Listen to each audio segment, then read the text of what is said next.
وذكر فإن الذكرى تنفع المؤمنين.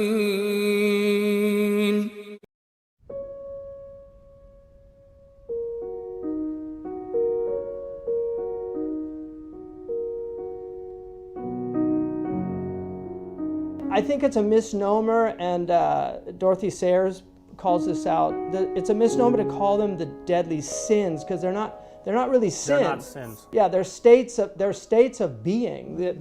Well, Evagrius never called them sins. Right. He called them thoughts. That's right. But the thing is, once one of these, and of course he called them demonic.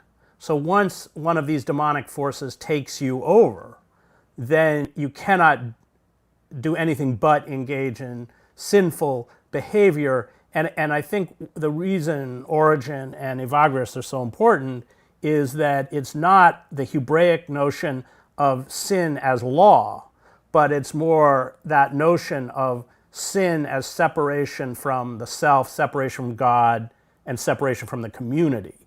And that's what these forces do, whether it's gluttony or envy. And just so you know, I remember when we studied it, envy in the classical sense, you probably know this, is not just about coveting. It is about desire for the destruction of the other who has. Of the other, right. In the Islamic tradition, there's two Arabic words. So one of them is hasad, which is envy, where you want the destruction of the goods of the other, or you want them to lose what they have, at least. If you envy their wife, you want them to have a divorce, right? Right. And but the other word is ghibta, which it means joyful admiration. And so it's a positive envy. Like, you actually do envy them. You wish you had what they had, but you would not want them to lose it.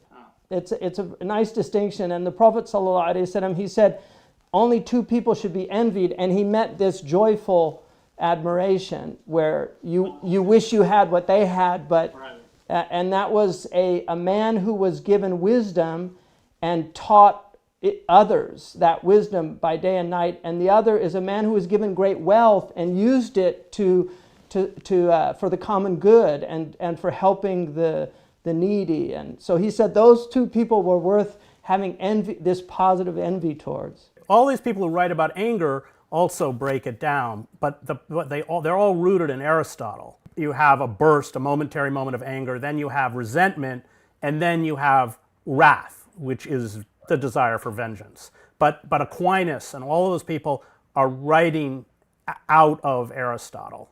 So is the Muslim tradition. I think Aristotle had such an incredible impact on all of the Abrahamic traditions, and they used them in different ways. And then obviously, there's a Plotinus was actually translated into Arabic as the theology of Aristotle. So Neoplatonism came in the back door that way.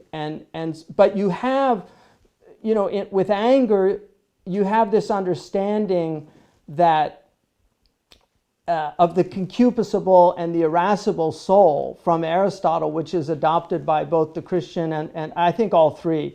But they understood that the irascible soul was a positive force if it was guided by the rational soul. So they Imam al-Ghazali says you don't want to eliminate anger. You want to make it like a hunting dog, where you release it at the proper time to the proper object, and for the right reasons. So I think that's at the heart of the spiritual practice of trying to tame that irascible soul, which was placed in us to ward off evil and harm.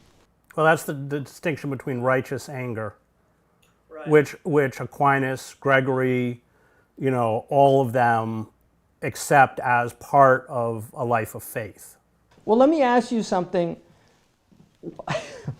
Why? Because I think, you and I probably, I'm making this assumption, but just because I've read a lot of your stuff, and I think we both have a choleric temperaments, and I'm sure you have, like I have, worked over time to really exercise that temperament, the negative aspects of it out. But it seems to me that we're living in a very choleric time. Like, why are people so angry? Well, because they're so constricted. I mean, their life is stagnant. They don't see any hope for the future. They're under economic duress. That's that I know when my first book, War is the Force That Gives Us Meaning, after covering the war in El Salvador for 5 years, I end up in an airport in Costa Rica with my dog, and the guy behind the counter says, we don't have any crates. We can't put your dog on the plane, and your dog will have to sit in a crate in the airport for a week. And I flipped. I leapt over the counter and I attacked remember him. reading that story. It had nothing to do with my dog. It had to do with the accumulated rage and trauma that I'd spent 5 years undergoing. I mean, I used to have a nervous twitch. My eyes would go like this, all the time. Yeah. So that's it. That people, you see it in prisons. I mean, irony, I teach in prisons, and one of the ironies is that prisons are actually, as institutions, incredibly polite. If you never touch anyone in a prison, but if you were to bump into somebody in the hall, you're profusely apologetic. And if you're not, it's a fight. Right. Because everything is so bottled up and contained. And that's one. And number two is that people who become consumed by wrath, and this is Emil Durkheim, they seek the annihilation of others. But as Durkheim points out, it is driven by desires for self-annihilation. So that's that great quote by Evagrius of Pontus, where he says, the demons arm themselves with evil actions. Once armed, they treat harshly those who arm them. That you become, by any of these 7 deadly sins, 7 deadly thoughts, it is about having the demonic seize control. And then, it controls you, you don't control it. And of course, the danger of wrath and vengeance is that the object, you internalize that, if it's a person, let's say, that object or that figure essentially takes over, becomes part of your own identity.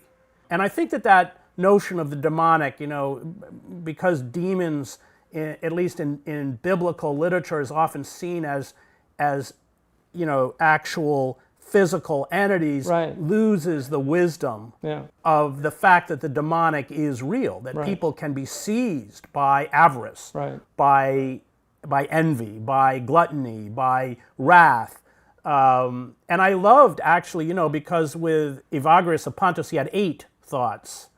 And then it was later all reconfigured by Gregory, but they erased sadness, Melancholia. Yeah, but for Evagrius that was self-pity, and that self-pity, pride led to wrath. Well, I would say, in homeopathy they have what they call a causa occasionalis, the triggering event. So like if you get dust, somebody has an asthmatic attack, but it's not the dust really, it's the susceptibility, because there's an underlying weakness in the immune system.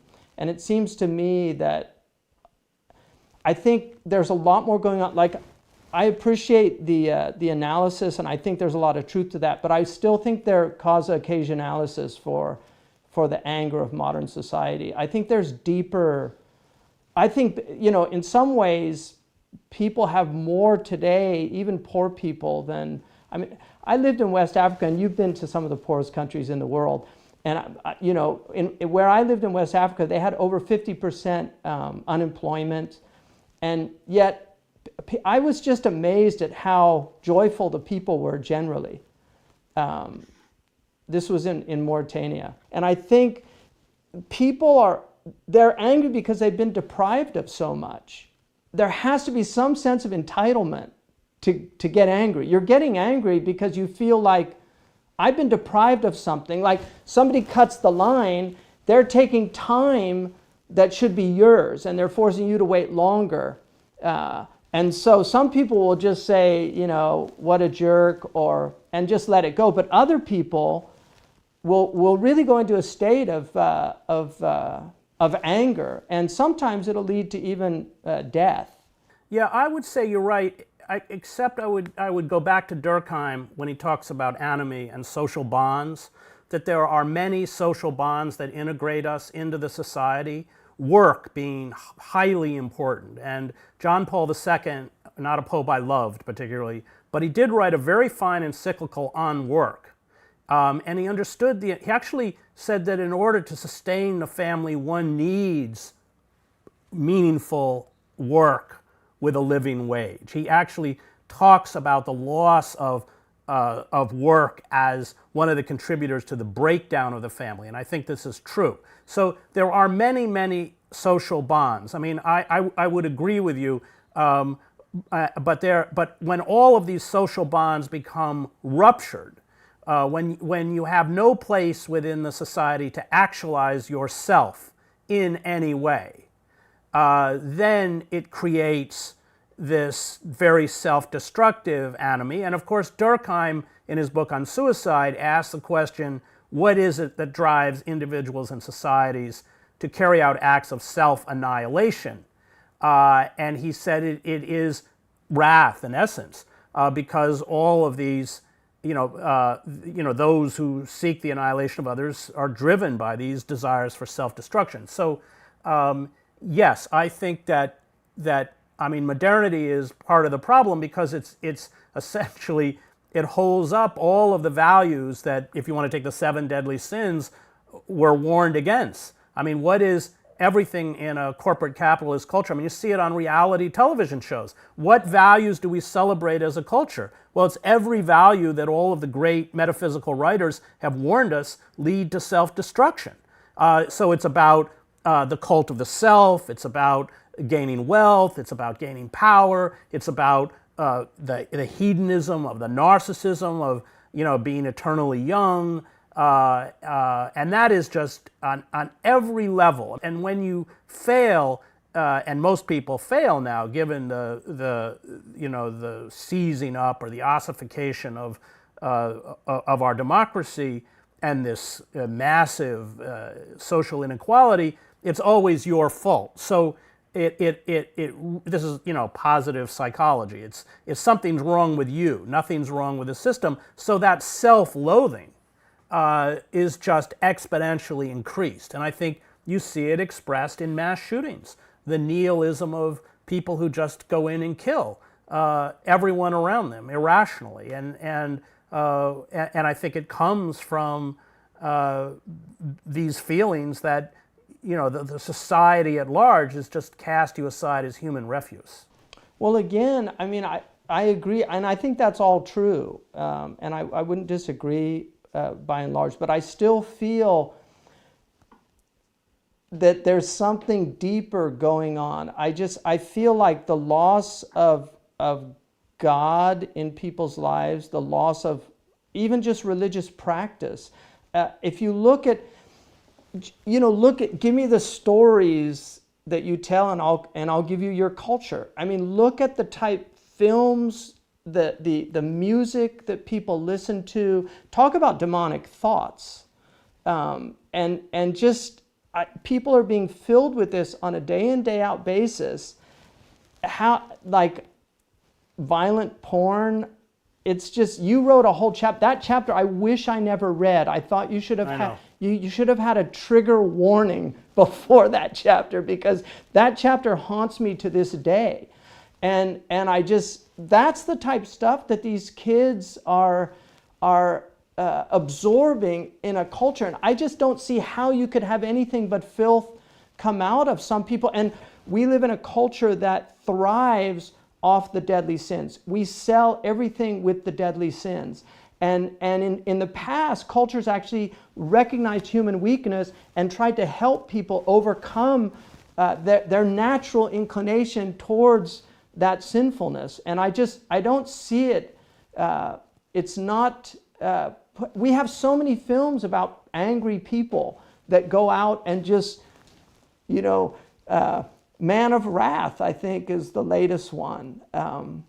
Well, we celebrate them. That's what I mean. I mean, there's a real celebration, and so I just feel like, the theology of today is demonology. It's not the study of God. It's really the study of demons, and that's what people absorb. And I just don't see how young people, especially, how they're taught. The whole, like, stepping on toes is a good example. I didn't know about stepping on toes, although I should have. Elvis had that song, "Don't Step on My Blue Suede Shoes," right?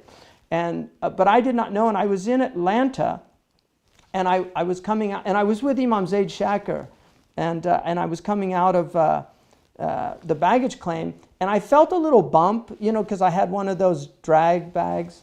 I felt a little bump, but I didn't turn around. I just thought I hit something on the floor, and I almost got killed by this guy who thought that I did it on purpose. I mean, it was a pretty intense experience. But I think that state, there's so many people that are in that state of where their sense of dignity is so low as a human being. And I feel that at the root of that is not knowing that they are a creation, that has this divine spark of life, and that no matter what, I mean, if you look, at anger, Ecclesiastes says that anger do not have the spirit of anger, for it resides in the breasts of fools. And I think, that's a powerful truth, that what is a fool but somebody who doesn't know who they are or where they're going? I totally agree. I mean, I look at, where we are as the culture of death, in theological terms. As you know, wading into these kinds of discussions in a relentlessly secular society, especially if you come out of the left, as I do, and, religious prejudice is the last acceptable prejudice in the left, I have to tread very lightly, because, people are uncomfortable now, even in this society, addressing these issues. But I think that Tillich had it right, that there are fundamental realities about human nature and human society that can only be expressed in theological or religious terms. Right. But no, I totally agree. And that is part of the rise of this kind of culture of sadism. I mean, really, that's the best way to describe it. Whether it's, we're a pornified society, which, of course, as you know, I've written about, as you cited, the celebration of violence. I mean, a lot of these mass shooters spend a lot of time playing these video games like Call of Duty. I may have it wrong. I've never played a video game in my life, but, these violent video games, which models a kind of behavior, but the whole gun culture and violence becomes a way of self-empowerment, or a false kind of sense of self-empowerment, when all the other avenues seem closed. And of course, we fetishize weapons in this country for that reason. It's a myth, but they take away every other form of self-empowerment, but we still have our arsenal. My family's from Maine. I have neighbors in Maine who have, one of them has 23 weapons in his house. It's a false sense of empowerment, but it's why the Second Amendment is so contentious, because take away that gun and every sense of empowerment is gone. It's interesting. I've been in societies where all the men have weapons, just as a part of, but they rarely use them because they have such a profound sense of the sanctity of life. And again, I think, if you grow up watching, apparently a 15-year-old has seen about 18,000 murders on television, And the way that they kill people, there's one of the most popular, I don't know if it is anymore, but when I read about it, and I, like you, have never played one of these games, but I did read quite a bit about them during a period. And one of the most popular games was auto theft, something auto theft. And you got points for running over old ladies with grocery baskets.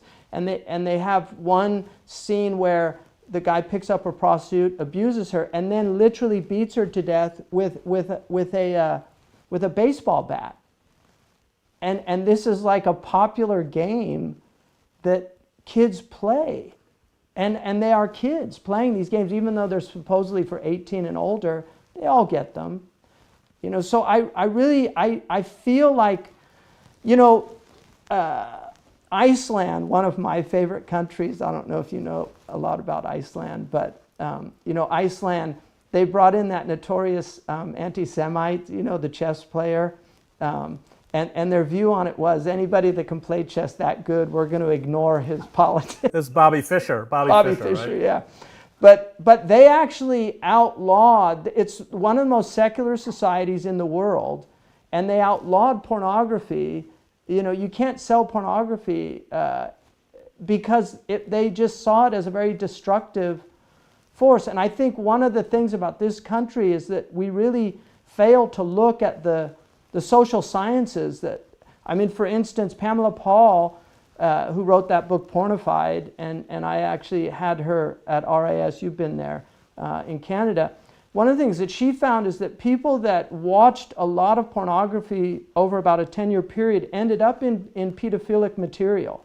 Like it was a natural progression, or an unnatural progression because the threshold for stimulation gets higher and higher. And Yeah, a lot of them had self-loathing. Yeah. Well, at the end of that chapter in Empire of Illusion on porn, I end it with these people who buy these silicon dolls, that are these, whatever they call them, because for me, porn is about necrophilia. It's about death. It is about the death of the soul of the other woman. So you're right, and porn today doesn't bear any resemblance to porn of a few decades ago. I went to kink.com in the last book, which is they've sold it, but it used to be the old National Armory in San Francisco in the Mission District, and you would people live stream in and pay money to have women waterboarded, beaten, tortured, tied up, and this isn't simulated. This is real. I really think we're in the grips of demons, and I think if we don't recognize that, we're not able to address it, because it's only a supernatural power that can get us out of this, because I think the supernatural forces that are involved are being denied by secularists. They won't entertain the reality of these things. I think the other problem is that within the society, which is, I think, was always an understanding of early religious leaders, is that to achieve the moral or the religious life takes incredible hard work and self-discipline on a daily basis. On a daily basis, yeah. And that's been lost. And that all of us have these proclivities within us. That's part of human nature. There's a great saying about pride. The Buddhists say, we all have thoughts like that about ourselves, but it doesn't mean we should invite them to tea. Right. And I think that's lost, that these forces that act in a way to destroy us and that are within us, and let's call them the demonic, I think that's a correct term, they're there. And if you don't work to guard against them, then they can consume you. And this is why all of the great metaphysical writers, this is one of my complaints with both liberal Christianity and the evangelical movement, is that these metaphysical questions have largely been abandoned for, the trivia. I had a professor who I liked very much. He was talking about, the whole exploration of the Gnostic Gospels, and he said, well, it's interesting, but so what? And that's right, so what? Because they're not the fundamental questions that keep us on track. And I wrote a book actually on the Ten Commandments. I read that book, yeah. I wanted to call it the Decalogue. You know this tremendous story, and it got before the marketing people at Simon and Schuster. None of them had heard of the Decalogue, so they made me take it off. I relented regretfully, and it's called Losing Moses on the Freeway. But those commandments are. It's not that we don't violate them. We do. I mean, we're human, but they're kinds of signposts to keep us on the right road. Right. And I think that the great metaphysical writers of all of the great religious traditions were attempting to keep us on the right road. And now we don't even know how to ask the question, because even within liberal Christianity, metaphysical questions are, have been largely sidelined or forgotten for this constant obsession over the figure of Jesus. Right. Which isn't really important to me at all. Right. I mean, I come out of the church tradition, but it's not important. The whole study of metaphysics has been really removed. I mean, I think in the United States, the Dominicans might be the only people that are really doing deep dives still into the whole apparatus that one needed to know in order to study metaphysics.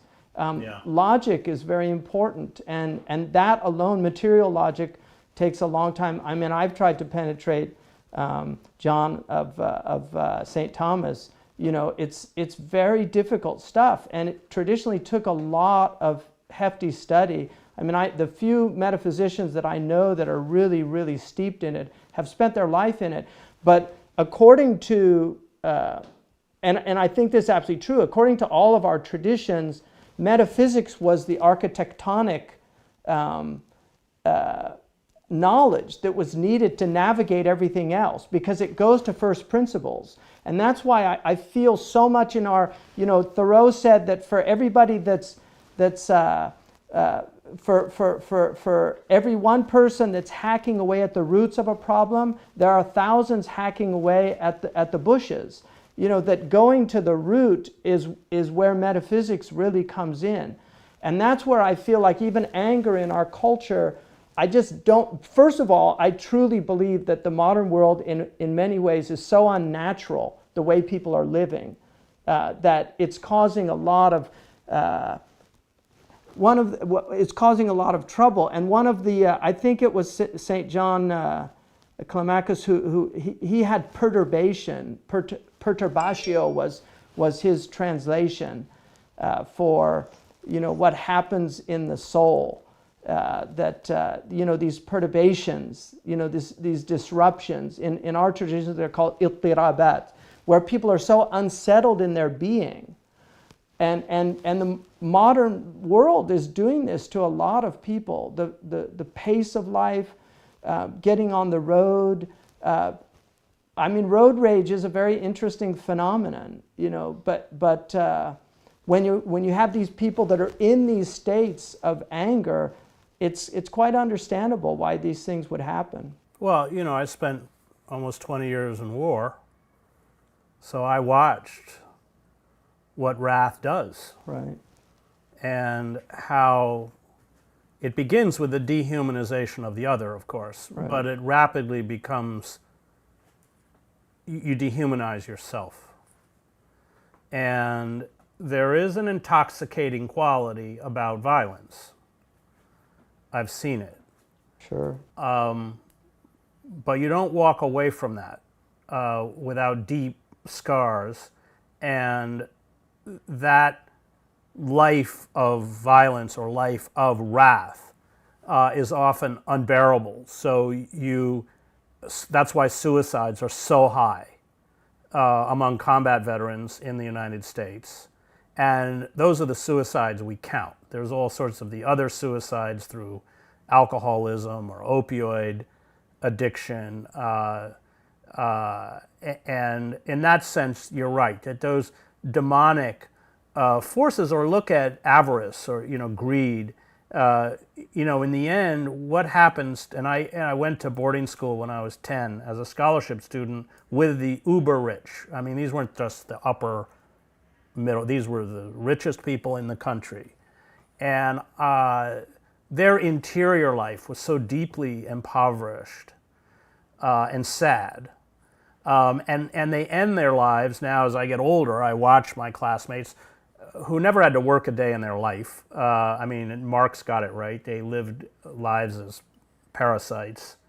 But they surround themselves with people who tell them who flatter them and tell them what, but secretly despise them, internally can't stand them. They're utterly friendless. And I think that, that's why I like your idea of doing the 7 deadly sins, or I think the 7 thoughts are probably better. Evil thoughts, I think Egregius called them. But it's right, because they will consume you until there's nothing left.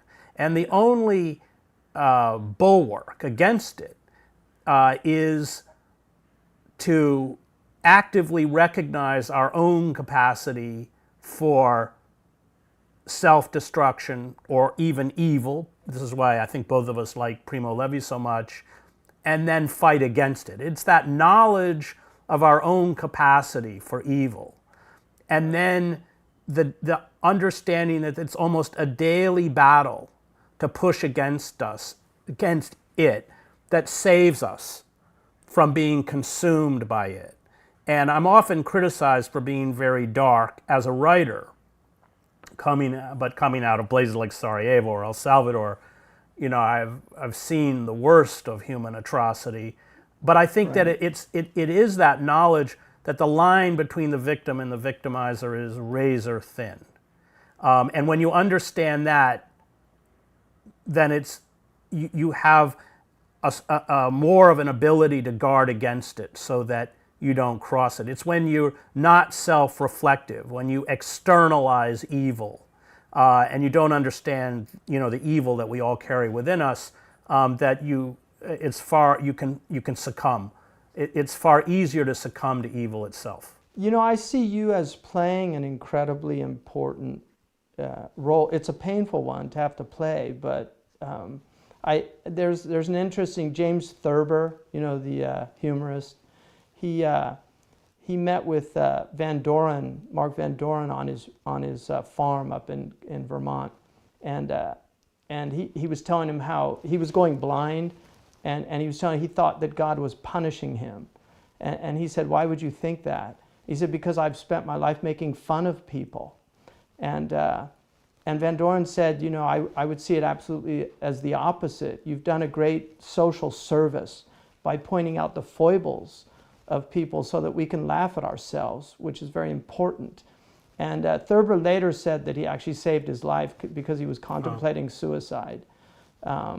It's one of those, the gift of consolation. So I see your dark side as the opposite. Like, where Thurber was using humor to point out something really important for all of us to see, I see you're doing something also incredibly important, because I think we forget, our parents lived through Nazi Germany.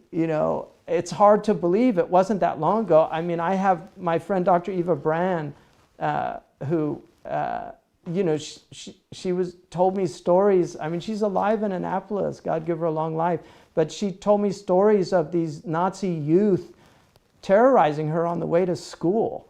It just wasn't that long ago, and I think people forget that. And you've seen that. You saw it happen in Sarajevo. I mean, these are much smaller examples of the same phenomenon, where people are dehumanized, and then anger is literally, it's cultivated in the hearts of people. Like there's a sowing of the seeds of wrath, and then they're nurtured over time, and then when they burst out, everybody's shocked. But it's that creeping villainy that Kierkegaard talks about, of not seeing it. I think one of the things in Matthew, it's in the 5th chapter, Christ talks about that you've heard it said of old, thou shalt not kill, and if you murder, then you'll be liable to judgment.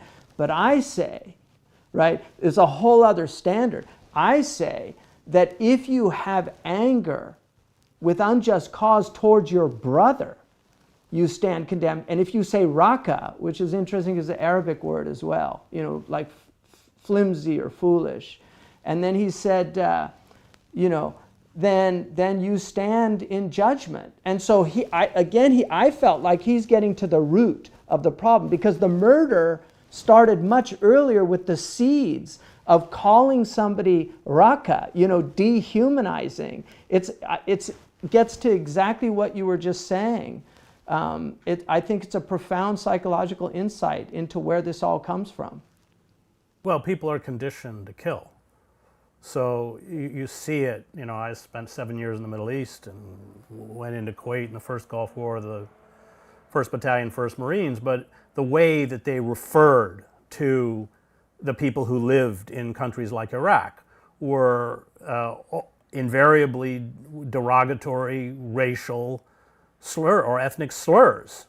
And I think that one of the problems you see it in Gaza as well, anytime you have a foreign occupation of another people, this is true in Iraq, true in Afghanistan, your enemy, Robert J. Lifton writes about this in terms of Vietnam, but anytime you leave the perimeter, which is this tiny base of security, and even then that can be mortared, everyone is the enemy. And your enemy is elusive in asymmetrical warfare, so it's an IED, it's an ambush, and they melt away, and you start losing members of your own unit, but there's almost no enemy to strike back against. And so you have this atrocity-producing situation, Lifton calls it, where everybody becomes a legitimate target. And I think that the other thing I found about war is that, and I like anyone who spent a lot of time in war, I struggle with PTSD, but I also know a lot of veterans, and I think the worst is not just the PTSD. It's something I don't have, thankfully, but it is this moral injury. It's what they did. When you really probe deeply, it's about the children they killed. It's because these weapons are not discriminate. Once you start firing a belt-fed saw, I don't know what the rounds are per minute, 600 or something. There are a lot. There's no discrimination at all. Right. And I'm not sure you ever recover from that, or it's certainly very hard to recover. You can with a deep spiritual well that you can draw from. And just to give you an example, I literally read yesterday, have you ever read Megan's essay on Heracles? No, on Heracles? Yeah, on Euripides' play. He actually quotes you in it. It's a great, I used to have in my freshman seminar, I'd have them read that play, which is really about PTSD. I mean, that's his argument, because he comes back from the war and kills his whole family in this kind of, and wakes up to find this horror. But, Megan talks about all the veterans watching this play, and what that must have been for them. And you've talked about, the Odyssey, the 10-year journey back after the war to your family. But he quotes you in there talking about, the bond that men have, this profound bond in war that takes place, that really culminates in a kind of love that they have for one another. But then he follows that up by talking about what can happen when that actually takes place with the enemy. And there's a very interesting, I don't know if you saw the film The Mauritanian, but this young man, he's a Mauritanian, Mohamedou Salahi. I was just literally on a Zoom call with him and David Wood, who was his guard at Guantanamo, and they've become best friends. And it was the profound spirituality of this Mauritanian that transformed this guard in experiencing, despite the fact that he knew what was happening and it was horrible, but he just saw the humanity, but also the deep spirituality of this person, and it really had a massive impact on his heart. And so they became very close, and I think that's, to me, the optimism, if I can say that, or rather the hope, a better word, that we can overcome these things. I think it's possible. I just was talking to this amazing man from Southern California, Tobias, who he was several years incarcerated for a murder he didn't commit. You know, I mean, in prison, not, you know, most people admit why they're there. You know, but there are innocent people that do end up there. And he was genuinely innocent, but he took this kind of stoic approach to being in prison, and he was able to transform all of these inmates with his attitude and his approach, because he took a kind of, I don't know if you ever read Boethius, but it was a kind of an approach that somebody like Boethius would take. And I know somebody also like that, Imam Abu Qadir al-Amin, who's an amazing imam that was on death row in San Quentin. And he was on death row for several years. He never let it get to him. And it was because of his spiritual well that he was able to draw from. And I think for me, that's what's been lost in our civilization and our culture. And I think that's at the root of so much anger, because anger, as you know, the root of that angst is a sorrow, right? And we know Imam al-Ghazali says there's a relationship between anger and sorrow. He says anger will come out with somebody who has the power to take his retribution. But if they're powerless, they become sorrowful. So it's the same source. It's really the same emotion. And he was able to transform that into something really positive. And now he actually became an advisor to the California penal system. And the governor, he got a pardon, but the warden at San Quentin said in all his years in the criminal justice system, he'd never seen a human being transformed like that man. Solzhenitsyn writes about this in the Gulag Archipelago. So the two groups that manage to endure, maybe they don't endure as distinct individuals, but to endure spiritually, are the Chechens and the Christians. Those people who remain rooted in a deep religious tradition are able to psychologically endure in a way that the political prisoners often cannot. Well, what happened with Muhammadu, the man next door to him, that they ended up committing suicide. He couldn't take it. Whereas Muhammadu, despite the fact he went through torture, he went through waterboarding, and this is over a period of years. I mean, it's pretty horrific what happened to him. But he has an amazing spirit, and I know where it comes from because I lived with those people for over 10 years. And he memorized the whole Qur'an, so he had access to this spiritual well that he could drink from in the worst of conditions. And I just feel if we don't restore that place of the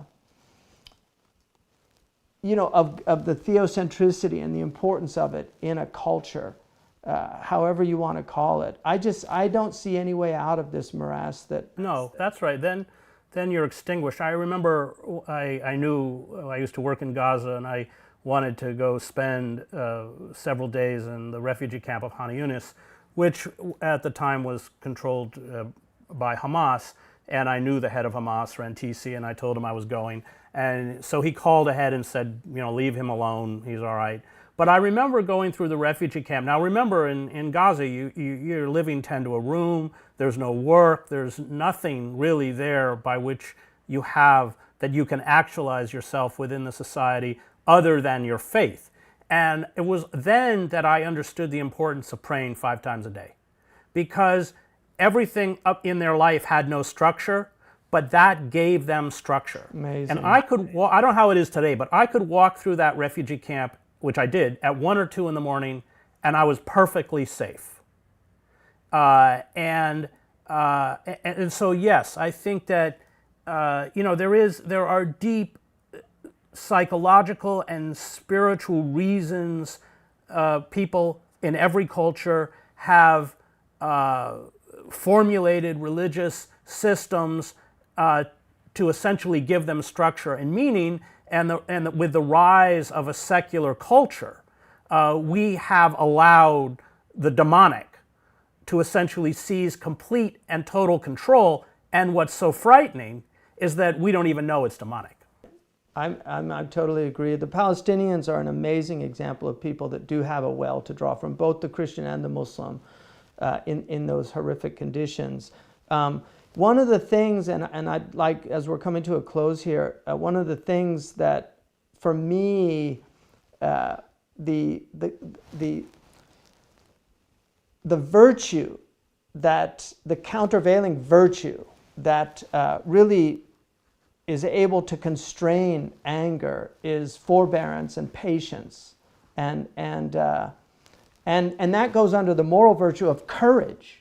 So it's very interesting that courage is what counters anger. It's not courageous to get angry. It's actually courageous to be able to suppress your anger. And our Prophet, peace be upon him, said that it's the wrestler who can throw a man is not the strong man. The strong man is the one that can suppress his anger.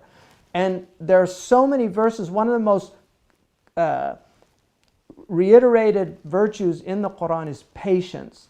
And it seems to me that this age is an age that really demands that spiritual practice, the virtue of courage, and from that, the daughters of courage, of which include patience and forbearance. And just the idea of being able to bear other people. I mean, God gave us families in order for us to teach that fundamental truth that we need to bear other people, because we don't choose our families. And very often, I don't think there's any family that's not immune to the uncle or somebody they don't want brought to the dinner table. But they come anyway, because home is the place where if you have to go there, they have to take you in, as Frost reminds us. So I feel like if we don't restore the place of virtue ethics in our culture, I don't see any solutions to this problem. Well, we also diminish or we don't understand the power of the moral life. Vasily Grossman, I think, writes about this beautifully in Life and Fate. The power of kindness, he calls it, simple human kindness.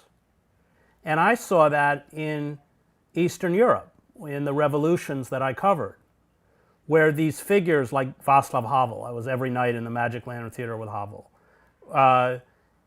he'd been a non-person since Charter 77, since 1977 till 1989, and yet his steadfastness to that moral imperative, to what he called living in truth, gave him an authority that brought down the communist regime of Czechoslovakia. And I was in Wenceslas Square. It was cold and snowy for all of those demonstrations, 500,000 people, and the great Czech singer Marta Kubasheva, who had sung A Prayer for Marta, which was the anthem of defiance in 1968 when the Soviet tanks rolled in and overthrew Dubček. So after the Soviets took control and put in a puppet regime, she was banned from the airwaves, her recording stock was destroyed, she worked on an assembly line in a toy factory, and I was there when she walked out on that balcony, 500,000 Czechs. She begins to sing A Prayer for Marta, and every Czech in the crowd knew every word. And most of them hadn't even been born. Yeah. And that is the power. Mandela had it on Robben Island. That forbearance, that patience. And essentially, there were large numbers of guards, apartheid regime guards, who were struck down by that moral force. And this, again, I know you admire Solzhenitsyn as I do. This is a constant theme of Solzhenitsyn. And I think that in a secular society, we've done many things wrong. And one of the worst is that we don't understand the power of love. And that power is one that can vanquish evil if we have the courage to practice it. That's what Tobias was teaching, what he called bold love, which is really that kind of loving somebody who's really not worthy of your love. And one of the interesting things about anger, in the table of the 7 deadly sins of Hieronymus Bosch, he has the two one's got a table on his head, I think, and the other one's brandishing a sword. But it's the woman who's holding him back. And I think, there's something very profound in that image, that it is love that can overcome that. Hate cannot overcome hate. And that was, I think, Dr. King's, the power that he had of love. And Sheikh Abdullah bin Bayya also, that's something that he emanates that, and people can feel it around him, because it's something that the spiritual power of it, and not a kind of, agape, right? It's that deep spiritual love that we need more of. And I think that's the only thing that can really diffuse a lot of these things. It doesn't always work, unfortunately, with some people, but there are people that are completely disarmed by it. I mean, our tradition distinguishes between spirit demons and human demons. And the Prophet Muhammad said that human demons were much worse, because they have a type of volition and agency in the world that the spiritual demons don't. The spiritual demons can only suggest, whereas the human demons actually can impose their will on the material world. We could go on, and I always marvel at what you've done and where you've been, and the power that you can bring into a conversation because of that experience. And I've seen you do this many times. It's very disarming. Because so many people have not seen what you've seen or been through what you've been through. And I think the Palestinian, the testimony that you've given to the Palestinian people has just been so powerful over the years, because, despite the fact of, unfortunately, the leadership is in all cases everywhere is wanting deeply. But the people, as you know, they're just extraordinary people, and just have a beautiful culture. We're people of hope, and it's one of the great theological virtues that our faiths share. A lot of people don't know that you are a minister. I hide it, Hamza. I know. Unfortunately, my experience, because I went to Catholic schools, I was like you. I was from a very poor, my immediate family was very poor, but I came from a extended family that had a lot of wealth. But my mother was a working class mother, and I had an opportunity to go to a prep school, so I went to school with the rich kids. And I agree with you. I was laughing about you saying that they're surrounded by these sycophants who don't realize, and Dylan has that great line, you never turned around to see the frowns on the jugglers and the clowns that all did tricks for you. Yeah. There's a tremendous wisdom to them. I go back to them, and I really do feel that, they're definitely a wisdom. Even the 6 poisons in Buddhism has 4 of the 7. So I think and pride is always, traditionally they saw pride as really at the root, because I think a lot of anger comes from pride. One of the things that the Prophet Muhammad ﷺ said, that if somebody gets angry, that he should, if he's standing, he should sit down. And if he's still difficulty, in one narration he says, let him put his cheek on the earth. Wow. And Imam al-Ghazali's commenting on that in his book called The 40, Al-Arba'in, he says, because it's arrogance that makes us angry. And he said that putting your cheek on the ground is to remind yourself that you are humus, you are of the earth. And that you should be like the earth. Everybody stomps on her, and yet all she gives is goodness. Yeah, that's great. God bless, Chris. All right, it was great to see you. Take care.